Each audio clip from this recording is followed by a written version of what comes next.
Have you ever found yourself struggling with sharing your true opinions or recommendations based on decisions that you don't agree with, or maybe the direction that a project is going in, and you're not sure how to have that conversation, or you hold yourself back? Hi, I'm Marisa Santoro, and I help professionals consistently own their value so they can stand out in order to increase their impact and income in their careers. This is a question that recently came up from someone I was coaching in the tech field. And when he shared, where he was in terms of really feeling passionate about sharing, what he felt was a bad decision in terms of the technology that was being chosen in his organization. At the same time, he also felt like, you know what, I'm not sure if this is really something that I can communicate effectively and get across effectively. And so I'd like to share 3 gutsy strategies to help you really lean into this. Now, this is a tech example, right? But this applies to any area that you're working in, any industry, any field.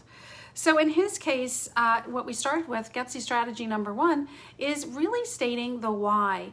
I know a lot of times, and maybe you've experienced this as well, where you're working for someone or you're in front of a management team or someone in a leadership role that goes right and explains the what and the how to do something without taking the time to get the buy-in.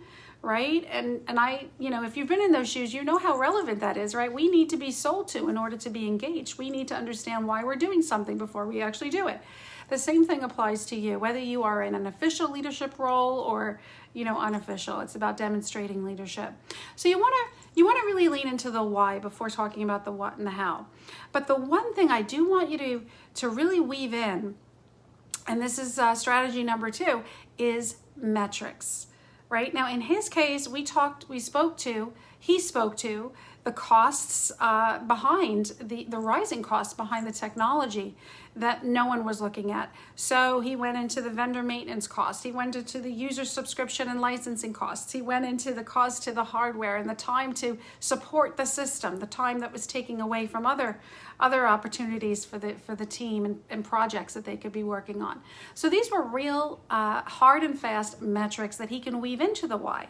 And then the third strategy, which is really a mindset shift, is unemotionally detaching from whatever it is that's showing up for you. If you're really passionate and feel really strong about something, you don't want to be perceived as too emotional, right? So unemotionally detaching from that state and speaking to the data.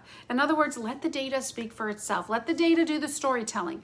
Data, as we both know, can be very dry and boring. But when you attach a story to it, when you're, presenting analytics or a report, that maybe not everyone understands, and you could translate that, right, and speak to the data, it also gives yourself, permission to take a step back and not worry so much about, whether you're being too assertive or too emotionally attached, right? The data can speak for itself, right? So lead with the data.